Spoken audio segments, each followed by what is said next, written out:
Cara, I know that this episode is going to make so many people feel so much better. Today, we are talking with Dr. Tori Cordiano, a licensed clinical psychologist who specializes in working with kids and parents about executive functioning. To me, it is the Bermuda Triangle of parenting, the hardest, most frustrating place where we can lose it. Tori is the director of research for Laurel School Center for Research on Girls. She's a consulting psychologist for the Laurel School in Shaker Heights. She is like an angel sent from heaven to cover this stuff. And her angelic quality is that she can explain what is supposed to be happening in our kids' brains and therefore in their lives. And then she can explain without making us panicky if it's not happening, how to address it. So we know you're going to love this episode. Enjoy. Hi, Tori. Hi, Cara. Hi, Vanessa. Hi, Tori. We're so excited to have you here today. I'm so excited to be here. I told my husband that we were recording this episode this morning, and he was like, okay, I need that episode so badly. And I said, with respect to parenting, he was like, no. I need to understand from someone who is expert in executive function, what is happening in my brain and how do I make it work better? So this is This is ageless and timeless, this episode. We're so happy to have you here. I think I want to frame the conversation about executive function this way. I'm going to rant for a second. Do you mind if I rant? Go for it. Get comfortable, Tori. Yeah, sit back. Okay. You and I have known each other for a little bit. And one of the things that I really love and respect about the way you present information is that you explain not just the behavioral side of your field, but also the physiology and biology behind the behavioral side of your field. So often you talk about executive function by explaining the way the brain works, which is exactly how we're going to start this conversation. So here's my rant. If we know that the prefrontal cortex, which is the CEO of the brain and the ultimate center of most executive function, if we know that it's not fully mature and on board until the late 20s, maybe even close to 30 for most kids. And by on board, what I mean is it cannot send and receive messages as quickly as other parts of the brain. Then why do we expect grade school and middle school and high school kids to have executive function? Why do we tell them that they are supposed to have it? Why do we grade them and assess them and praise them based upon these skills? Help us start there, understanding, are we misusing the term executive function for these younger kids, or are there things that we can and should expect their brains to be able to do? Mm-hmm. Yeah, I think it's a great place to start. So in my way of thinking about this, I always try to ground it in development. If we have a sense of generally what we expect, and anytime we're talking developmental expectations, we're talking broad brushstrokes. There's a very wide range. But if we have a sense of generally what we expect to see at certain ages, certain grades, then we can put appropriate expectations in place. And we do have to have expectations for kids when it comes to executive functioning. And we want them to be in that sweet spot of some things that they can manage and some things that are a stretch, because the stretch is where they actually get the opportunity to grow and practice these skills. So one thing that is true about executive functioning skills is that they look a lot like physical growth. So if you go into a sixth grade classroom, spend time in a sixth grade classroom, you will see kids all different heights and sizes and levels of maturity. And it's kind of comical in sixth grade, but we kind of expect that. But we somehow have this belief that for executive functioning skills, elementary school looks like this, middle school looks like this, by high school, you should be doing this. And we forget that brain growth and executive functioning moves in a lot the same way. So we have these spurts, we have growth spurts in executive functioning. There's periods of time in development where we see big growth spurts in executive functioning. One of those is in early adolescence, but we also see within that kids develop at different rates. And within a child or a teenager, there are different areas that they are probably stronger or weaker in. Executive function is sort of this umbrella label, and there is a lot that gets packed in under that. And some of those, for some kids who are strong in one area, it can actually make it more challenging for them in another area. Especially if they're mismatched, right? Yes. So yes. can you say more about that? I just want to acknowledge for those of you listening to Tori's calm, measured voice as she talks about growth spurts and plateaus. This is a highly, highly complex, frustrating, and challenging topic. And so Tori's going to make us all feel really, really good and really calm.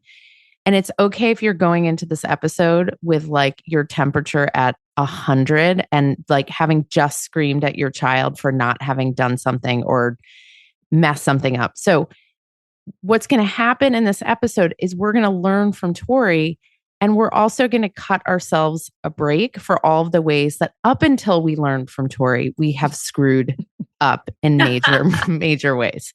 So Tori, talk to us about the ways that kids can be strong in one way and weak in other ways, and how that, as Cara said, mismatch can actually cause more complications or more frustrations than in other ways. Yeah.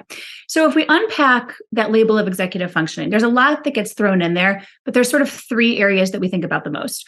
Working memory is sort of like a mental Post-it note. It's like the thing that allows us to hold on to information in short term and then do something with it. So how we used to repeat a phone number until we could write it down before we could just share context. So that's working memory. I can still remember some of those phone numbers, by the way. No, my childhood phone number is like the only one that I actually know. Really working. It works. Yeah. Okay. Yes. Go on. Yes. Cognitive flexibility is the area of executive functioning that allows us to pivot, to shift if we're running into obstacles. So if we have homework to do, but we forgot to bring the book home, and now we're sitting there and we're thinking, okay, I want to do this homework. I carved out time to do this homework. I don't have what I need to do the homework. How am I going to work through this? In my house, it sounds like I didn't bring the book home. I guess I can't do the homework. Try again next time. Oh, okay. Yeah. So, and a cognitive, this all comes from within. These are skills that are sort of like that they tap into within themselves. These are not skills that are brought to them by outside forces. Right. So this is the development of the prefrontal cortex. Other areas of the brain, as is with everything in the brain, are involved as well. But this is mostly orchestrated by that prefrontal cortex, the last part of the brain to develop, like Cara said, well into our 20s. And then it kind of plateaus for a while and then it starts to go downhill, unfortunately. I don't know what you're talking about. So that cognitive flexibility can be tied to things like anxiety, because at one end of that, there's kids who are really highly adaptable, who can shift and move through obstacles. On the other hand, there are kids who can be extremely rigid and get stuck if they run up against something that was not what they planned. So that's working memory, cognitive flexibility. And then the last area that we think about is behavioral inhibition or self-control. So this is like the thing that keeps you from blurting out to your friend, what did you do to your hair when they got a not so great haircut, right? Young kids or to your kid or your kid are notoriously weak in this. This is a growing skill, but these are things like, okay, I have to remember I'm going to turn off the TV and go do my homework, right? Even though I'm really engrossed in this video that I'm watching.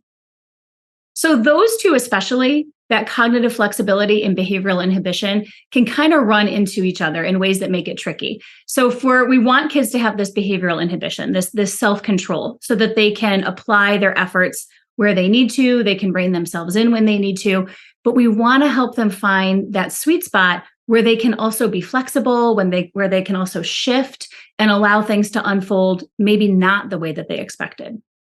Okay, so 3 big sort of buckets that are going to develop on their own without anyone doing anything, just time, right?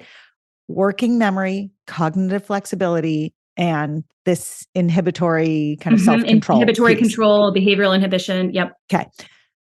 when do kids acquire these various skills, or is it sort of a graduated process and it goes from, light gray to dark gray over time, and the kids that they're okay. So can you walk through then? Can we take that 6th grader and then maybe can we take a 10th grader?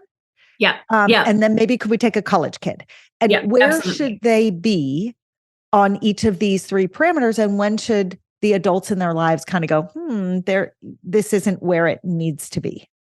Yep. Yes, this is definitely a dimmer switch, not an on-off light switch. We don't have any expectation that this is someday just going to light up and these kids now have this. So we expect a dimmer switch, except that it also is like it's turning on and then it kind of flickers a little bit and then it turns back on. So it is it follows a predictable pattern, but it's not always a pretty smooth pattern. There's a lot of stops.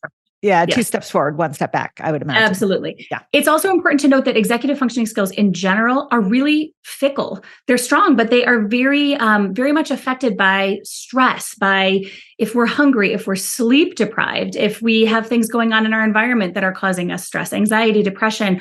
All of these things can impact our executive functioning skills. So just want to kind of say that at the outset. And we will get to that. I want to make sure we get to sleep and hunger in particular. So you're looking at this 6th grade classroom, and it's like a Star Wars bar of, sizes, shapes, abilities. And you've got 1 kid in that classroom. What is fair to, and I'm talking about kids, we're going to get to kids who have learning disabilities, learning differences, aren't neurotypical. We're going to get there. But for a kid who has not yet been diagnosed or isn't diagnosed with any challenges, what is fair to expect of that kid? What should they be able to do? And where are the, as you say, the kind of the gradations? So if we're sort of talking middle of the road, like they're not knocking it out of the park with executive functioning, but there's none of these big identified things that would make it difficult. At the start of middle school, so 12-ish years old, 6th grade, we would hope that kids have a sense of the kind of daily landscape of their day, that they're able to come to school generally with what they need to be prepared, that they're remembering for the most part on their own to do things like charge their Chromebook and put things back in their backpack, make sure that they have their lunchbox, all of those sorts of things. We hope, but especially at the beginning of the middle school years, they may need more support with things like, I have a test on Thursday. I have late basketball practice on Wednesday night. So I probably need to start studying maybe Monday or Tuesday. That's like a little bit further down the road. Some kids come into middle school with that kind of, I call that forecasting the week ahead, that they can do that. Other kids, this is going to grow over the course of the year and they need more support there. So that's one place where we can see generally that's what we're hoping for in those early middle school years. When it comes to things like working memory, we hope that kids can hold on to a set of a few directions, keeping in mind that telling them 3 things to do at home that are pretty simple and part of their daily routines is going to be much easier than here's a set of directions coming at you in a class that feels really challenging when there's other kids talking around you, and this is academically loaded information. So there's a difference there.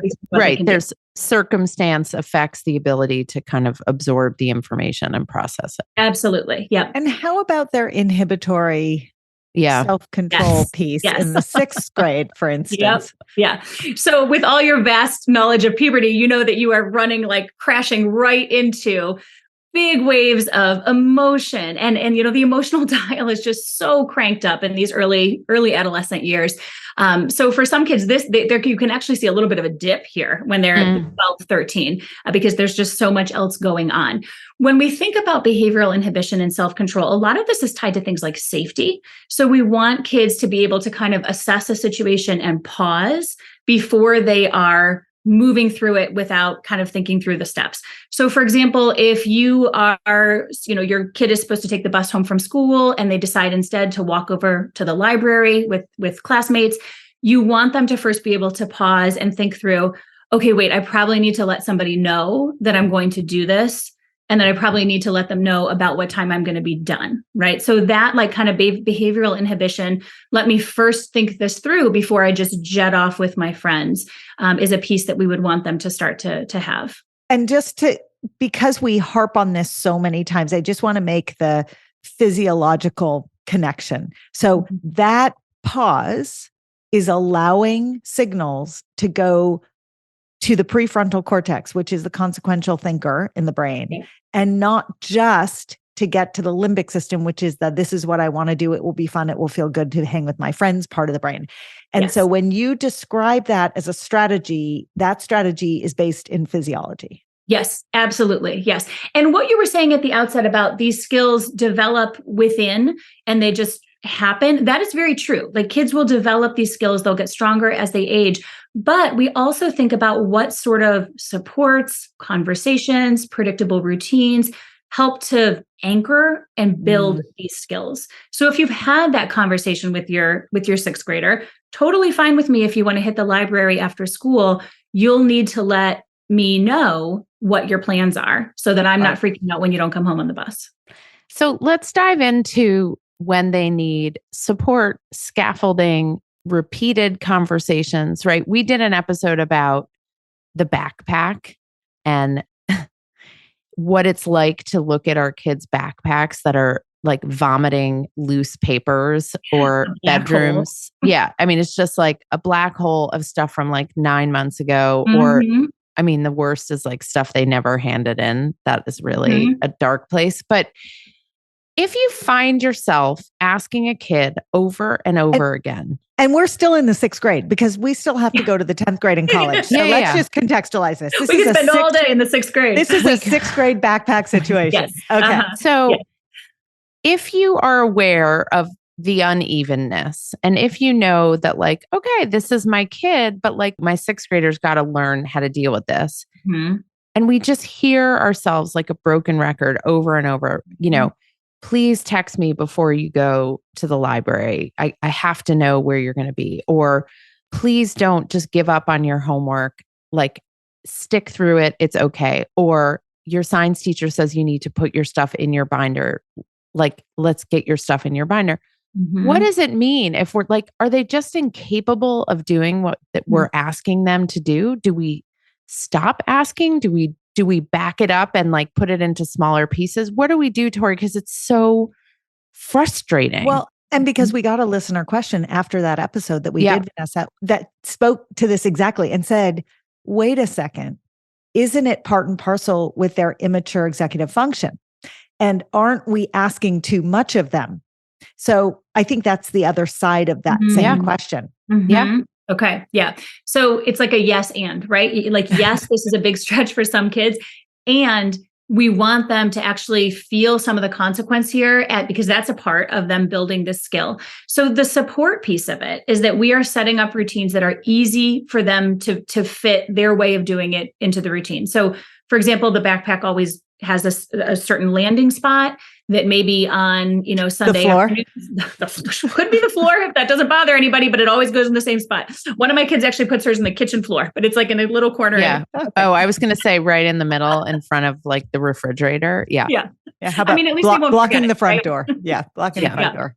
Go on. So we want the routines to be easy enough for them to follow. Maybe we have like a check-in time that, every Sunday afternoon, okay, everyone get the backpack, sort through it.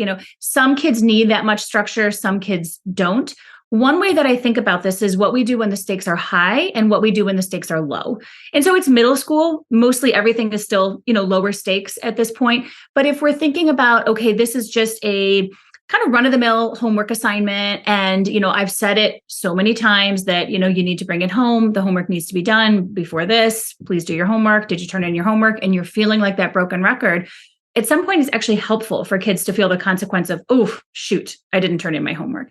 Now, some kids that will hit them harder than others. Some kids, there's more room there that they can kind of put their foot on the gas pedal and work a little bit harder. And for some kids, there's other things that get in the way. And those are the kids that maybe need some more support.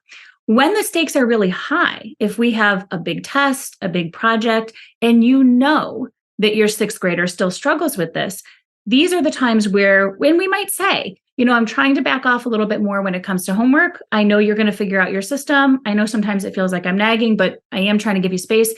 I do know that you've got this big project due in a week and a half. I haven't seen you do much work on it. I am going to be checking in with you a little bit more. I want you to talk me through the plan.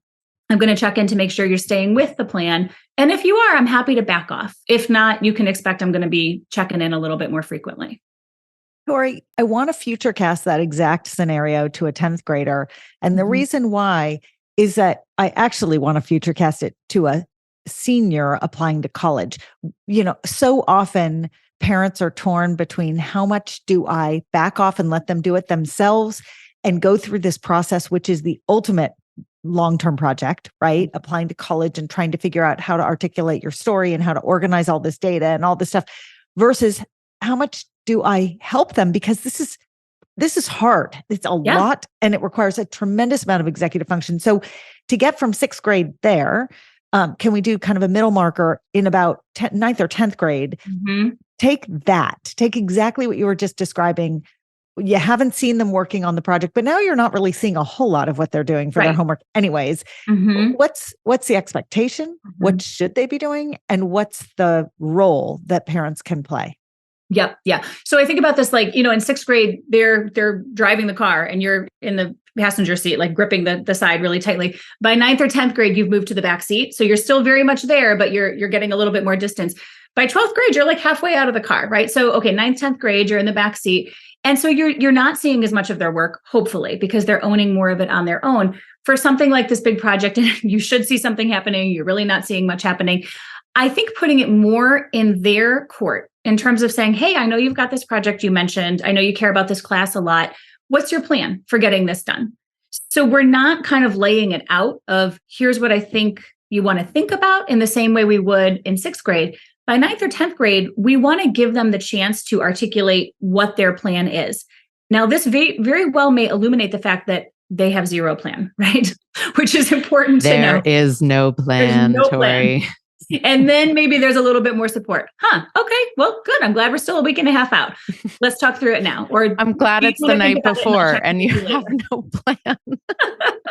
When do you need help? Like how does a parent or any adult involved in these kids' life determine learning curve? Like this is a great teachable moment versus my kid really needs help and support.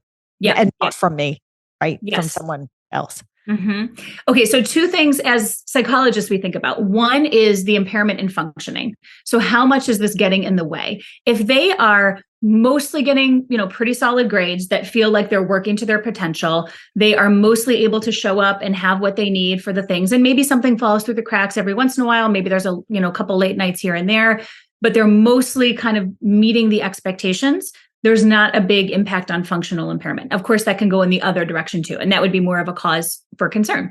The other thing we want to look at is at what cost is this coming, right? So if they are turning in the work, but they're up till 2 a.m. every single time there's a project, a paper, a test, or if they are falling apart emotionally, if they are incredibly anxious going into all of this, so like they're getting it done, but it's very much that kind of like duck, the paddling furiously under the water, the work's getting done, but it's coming at a very high cost.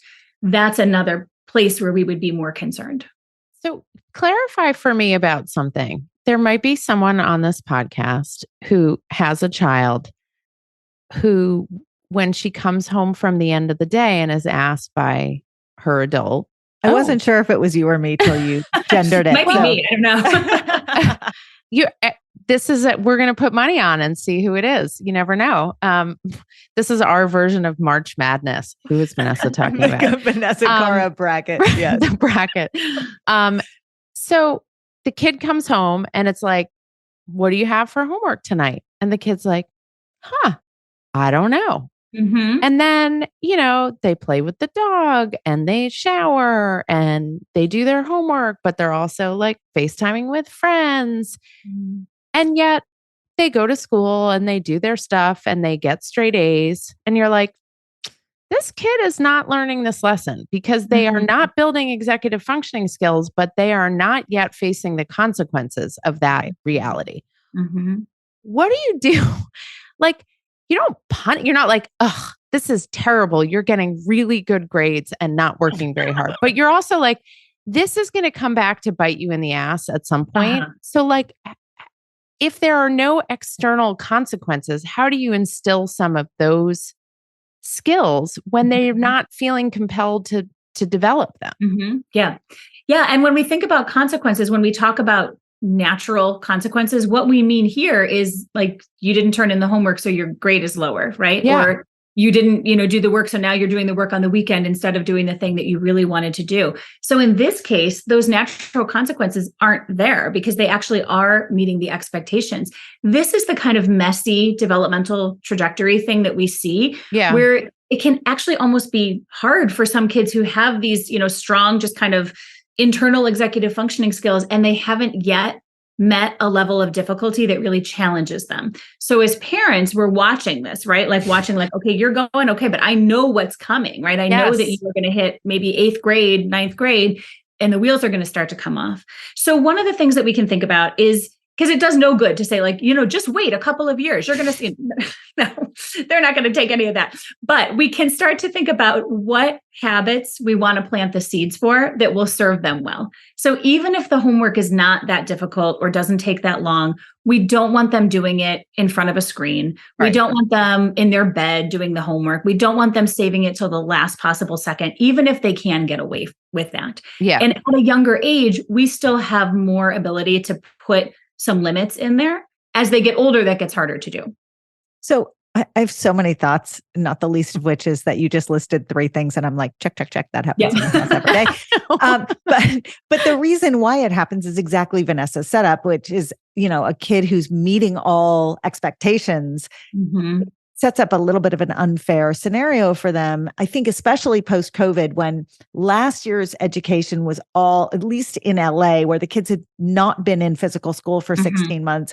And I know, Tori, in your community, it was very similar. So last year was all about social emotional. So they really didn't get the academic challenge. And this year is the first time they're being asked to step up in 3 years. That's it's a big shift. But the other thing is, I think it's important that the adults recognize the way assignments are parsed out looks totally different than when we were growing up. So when we were growing up, Vanessa, we would go to history class in school. The history teacher would give us an assignment in class, right? You would know what your homework was, and it would be due the next day in class or the next week or whenever. Right. Now, not only are the assignments posted online, but I have yet to meet a parent who hasn't had the experience where some teachers post the assignments early, allowing for executive function skills to mature. But other teachers are posting assignments at 8, 9, 10 o'clock at night.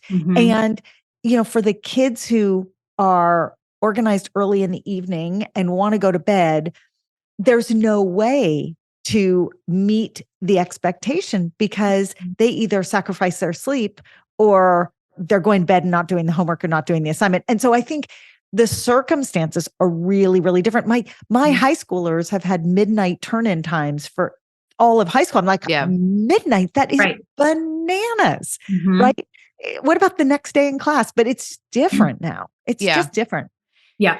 Tori, can you talk about kids with learning disabilities, learning differences, kids who are neurodivergent? I mean, I know depending on what schools you're in, like some schools are incredible at helping to build these skills within the community. But for those of us who have kids who are kind of like on the borderline or just have like accommodations or whatever it is, like, how do we know if we're asking them to do stuff they just can't do?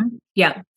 So when we think about, kids who are neurodivergent and diagnoses like ADHD, these are kids who very often struggle with executive functioning, at least in one area, usually more. For kids with learning differences, so things like dyslexia, they don't always struggle in the same way. Some of them can have quite strong executive functioning skills. It can be harder in the language-based learning areas where they struggle more, but for the most part, they can do the organization and planning. So there's some difference there.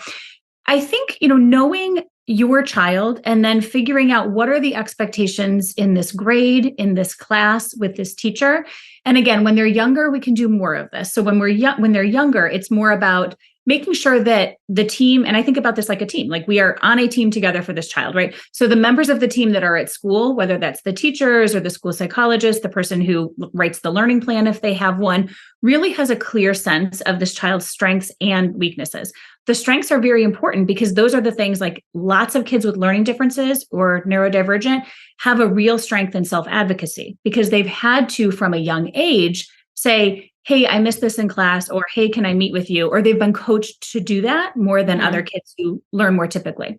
So we want to employ those strengths where we can, and we want to really know where are the places that the bottom is very likely to fall out for this kid. So if it is, I am terrible at remembering to bring the thing home, then we want to think about, well, what's a way that we can just make that easier as we are also building the skill. So let's get a copy of whatever it is that you're failing to bring home at home. And that way we're still, in other ways getting you to bring things home, but we're not saying, oh, I guess you missed the chance to do your homework again because you didn't bring this thing home. So this is very highly individualized. It takes knowing your kid and being able to communicate with the school to see how you can work together to support them. And you're a psychologist, so you trade in parental reactions as much as you trade in children's emotions and behaviors. There is a lane of profound parental disappointment in kids when they just cannot get their shit together, right? Whether it's the kid who keeps forgetting the book or the kid who keeps missing assignments, whatever it is, right? There's something really emotional in it for parents. We've all been there. We've all lost it. What is your advice for the caregivers who are just coming up against this on a regular basis? Yeah.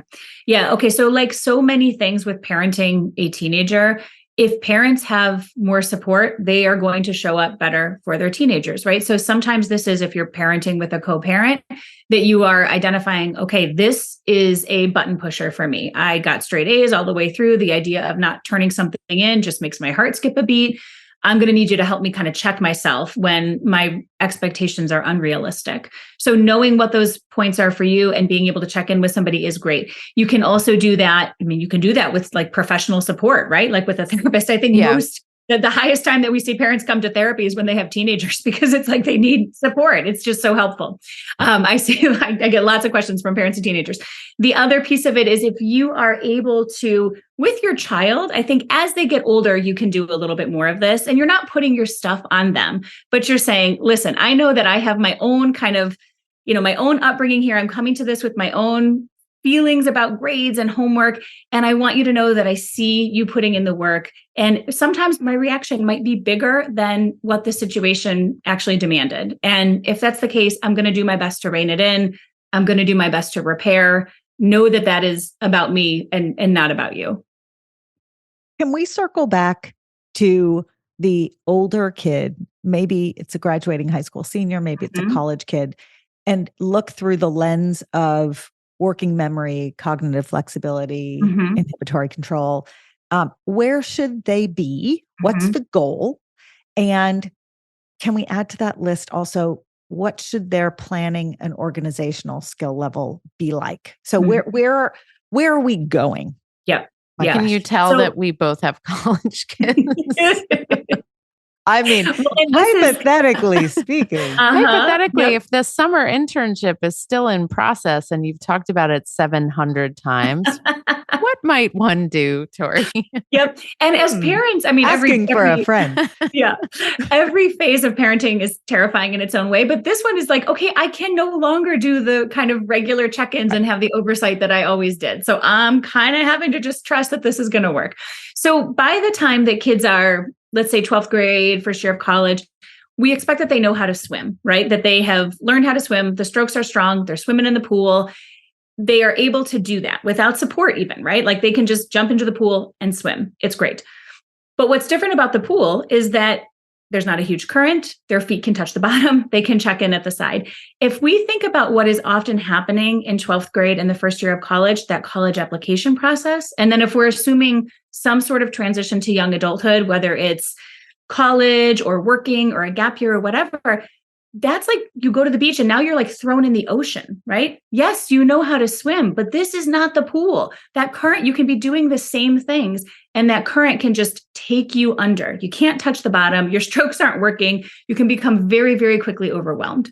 So there's two things that we think about here.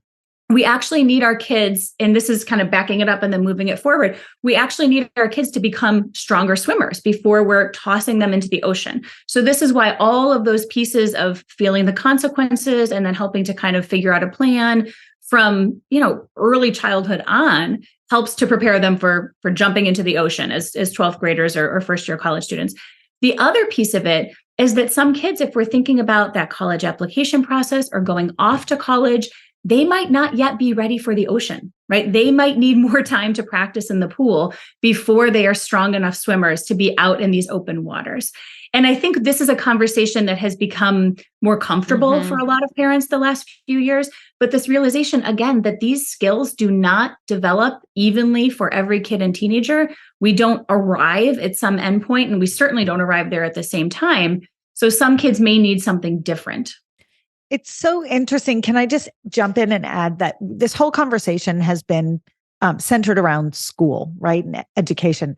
But that last set of comments, Tori, is so much broader. It's really, you can apply that exact same knowledge to the social landscape for a kid, for instance, and that they are maybe not ready to dive into the set of choices that they're going to have when they leave the house and they are completely on their own. And so sometimes when parents of older teens talk about executive function, some are talking about the academic side of it, but many are actually talking about this broader, more, the kids can manage it academically, that they figured out how to do. The social piece, I find to be the one where parents are most anxious. Yeah. If they're doing well academically, sometimes that can kind of mask if there are big cracks in the social piece or the self-care piece. So we're wise to kind of focus on all of the landscape of executive functioning and not just too much on the grades and the tests and those sorts of things. Can we talk about gender for a second? Because our culture definitely genders executive functioning, right? Like girls have great executive functioning. They're so organized and neat and they're so thoughtful and deliberate and they make good choices, and boys are a mess and they're all over the place and they don't hand in things and they make bad decisions. But that's not true, right? We can't gender it. And yet, why do these stereotypes exist around executive functioning and organization? Yeah. So one thing that the research has pretty clearly sort of shown us over the years is that when it comes to things like coping, girls tend to do more kind of language and relational based coping, and boys tend to do more kind of distraction coping. So there are some implications for this with executive functioning. So there may be pieces of it that for some girls and some boys kind of fall along these lines.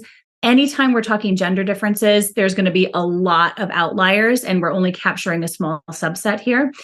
So what we need to remember is that we are not going to go in with an assumption that boys are going to be bad at this, and that we're either kind of just selling them short in a really crummy way, or we're letting them off the hook for stuff that they can actually do. And that the girls are somehow supposed to be much better at this. Because for things like ADHD, diagnosing ADHD in girls, they very often get underdiagnosed or diagnosed later. And so there can be a lot of these more nuanced executive dysfunction pieces happening that we're not recognizing for what they are. And part of that is because we have this assumption that girls are just sort of better at this.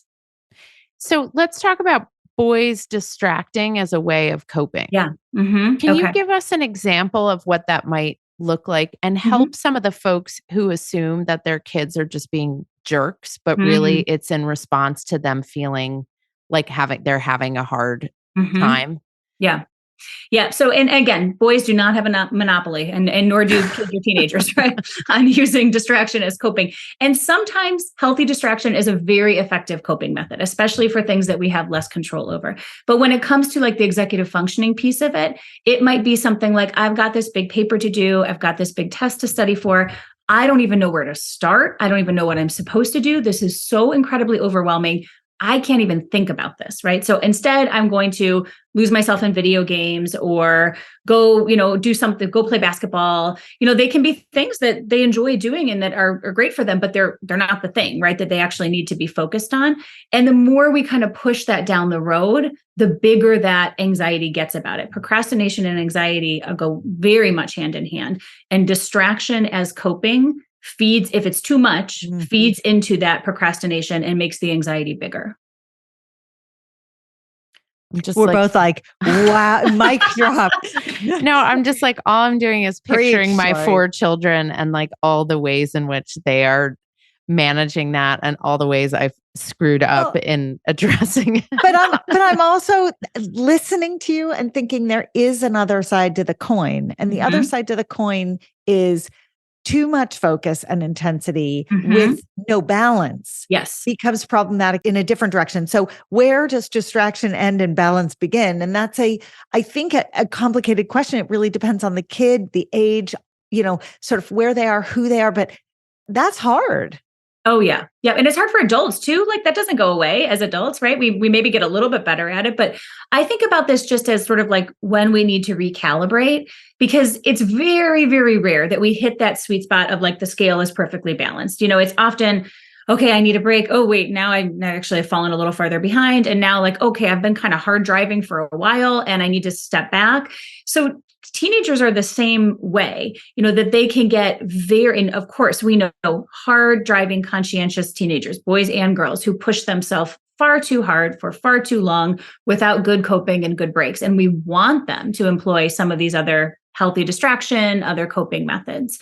So I think if we're seeing things like it's impacting their sleep, it's impacting their social emotional functioning, they don't give themselves space for the stuff that they enjoy, and they are so focused on being productive or getting the work done or getting a certain grade, that's when we start to worry that it's too much in the hard driving lane. And there's that group of, again, this shouldn't be gendered. But it's typically, when I say this, you'll think girl, right? The good kid, the caretaker kid, right?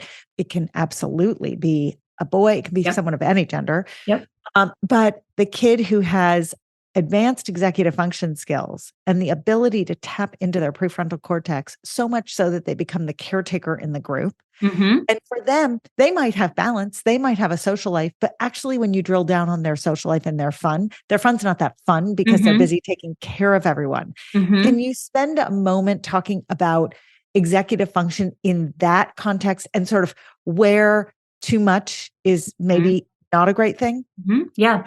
Yeah. And so for those kids, I think one thing that happens, it's sort of this like reciprocal pattern that when they can take on what they are given and it looks like they're not breaking a sweat, then we give them more. And okay, they're still going. And then we give them more. And at a certain point, they're just working too hard, right? That they're getting it done. They're looking pretty good, but we're not meeting actually their developmental need for rest, for times when they can just be sort of off, that they don't have to be on everything, on top of everything, taking care of everything and everybody. And with teenagers, this is a conversation in a social sense around boundaries, right? Like what's fair to expect in a relationship? What does a healthy relationship, healthy friendship look like? That there should be give and take, that you shouldn't always be taking care of your friends or your siblings or your stuff, that you want to have times when you can also just be or be the one being taken care of. Right. Can we talk about sleep, Tori? Because you've referred to it a few times and we preach the importance of sleep. We had Lisa Lewis on the podcast who wrote a wonderful book all about the importance of sleep for teenagers. How specifically does sleep or lack of sleep affect executive functioning and, just the ability to cope in general? Yeah. So sleep is the closest thing we have to a magic elixir when it comes to executive functioning. When we are getting enough sleep, our working memory is much stronger. It's much sharper. Working memory always has a cap. It's not an infinite resource, but we are able to reach the more of the ceiling of our working memory versus like we're hanging out in the basement. Our behavioral inhibition is much stronger. Our self-control is much stronger. We're able to be more flexible. We don't get as rigid and stuck on things because we can access more solutions. So from an academic standpoint, from a social emotional standpoint, a coping standpoint, sleep is just kind of infuses our executive functioning skills with much more power. So what is the line that you use with kids who are like, Yeah. I'll go to bed in an hour. I'm just going to like FaceTime. Or occasionally they'll be like, I'm really into this book. Can I stay up later? What is the convincing statement that gets them to, I mean, for some kids, it's you'll do better on the test tomorrow if you go to sleep now, right? Yep. That's like that's the easy one. But some of these are sort of intangible moods or skills. Do you have any language that's particularly effective? Yeah. So I think two things. The first is if we have reliable patterns and routines from a young age, and we are saying things like your phone gets plugged in outside of your room at least an hour before bed, right? Like there's not always a question of like, okay, now am I done? Am I done now? Can I keep it in here? So we're kind of, meeting that part of it. The other thing that we're thinking about is like, what is the hook for this kid? So for some kids, it might be, I want to do well on the test. For some kids, it might be, I'm going to be really slow in basketball practice tomorrow if I haven't gotten enough sleep. Or I know I'm really grouchy when I don't get enough sleep, or I feel kind of sad when I don't get enough sleep. So just helping them recognize in other places, when my kids actually get a lot of sleep, I'll say things like, oh, I can see you're in such a good mood today. I bet it's because you got a lot of sleep. They're young enough that they'll still let me get away with that. I was going to say, if they're teenagers, my time is running out. I'm well aware. Oh my God, Tori, they just look at you. Just wait. And then you can record it. That's the best thing that happens. They just look at you. That's so nice. And then they'll just be like, give me the line. I know. Yep. Or they'll give it back to you in the exact voice that you use when you say it to them. Oh, you have so many wonderful things ahead of you. Yeah. Sorry. I totally interrupted you. So the other thing that we can actually just own is, I've said this before, you're going to hear me keep saying it again. There's a lot of things that I can be okay with. Sleep is one place where it just makes such an incredible difference in every place, right? If it's not the executive functioning piece that they're buying into, maybe it's the physical health piece of it, right? That you're less likely to get sick and have to miss stuff that you want to do. Maybe it's the, piece around energy and having enough energy to just kind of go through your day, that we want them to have some sort of buy-in. And they can expect that we're going to keep talking about it because it might be one of a few places that we feel like, okay, I am going to keep kind of getting on my soapbox here. That's very good language. I love what you've repeatedly done is given us scripting where we recognize what we're about to do, which is like, hey, I know I say this all the time, or hey, I know this is going to be annoying, but I'm still going to deliver the information to you. And I think it's really important for people to do both sides of that scripting. It's such pro advice. And I find myself listening to you wondering a lot of things, Tori, but really wondering how much should parents, and maybe this is a good place to land, how much should parents land on the term executive function itself? Do kids bristle at that term? Do they embrace it? Do they understand it? It's got the word executive in it. They don't want to be an executive right now. They want to be a kid. And said another way, someone said to me recently, oh, I feel like everything is about executive functioning now. Like what isn't part of executive functioning anymore? Because it is. Yeah. Right. So maybe can we land there? Let's go back to our 6th grader, our 10th grader, and our college work adjacent kid. Yeah. What language do we use with them? And does it matter? Yeah. Yeah. I think it does matter. And it's also, again, knowing your kid. So if you have kids who really are interested in like the science and the biology and all that kind of stuff, sure, go to town on describing it and, give them more nuanced information. But for all kids, I think the same way that the two of you have done this great work around puberty and just making it like matter of fact, and we're going to talk about periods and we're going to talk about, stinky armpits, and we're going to talk about what happens to the front part of your brain and why it feels so hard sometimes to remember what you need. There's, for all teenagers and especially younger ones, this sense of like, maybe I'm just totally different than everybody else. Like maybe everybody else has this figured out. So it's actually such a relief for them to know your brain's going through a major growth spurt here. And you are not going to be able to really reach the full potential of all these skills, whether you call them executive functioning or behaviors that help you meet a goal, whatever it is. you're not going to get there for like another decade and a half. So expect that a lot of these things are going to be tricky. They're supposed to be tricky. That's not because you're doing it wrong. It's because your brain is growing really fast and it's not always smooth. I like that because as someone with, dare I say, very high executive functioning, with children of varying degrees of executive functioning and a husband who's hopeless, luckily, he has other skills. Luckily, his self-esteem has survived intact throughout life. But I do notice that it does affect their self-esteem, and it makes them feel shitty about themselves when they forget the assignment or leave the book at school or, mess up. And it's like walking that line between reassuring them that it's normal and that everybody goes at their own pace and it's about their brain and also holding them to standards is a really hard line to walk and not make them feel bad.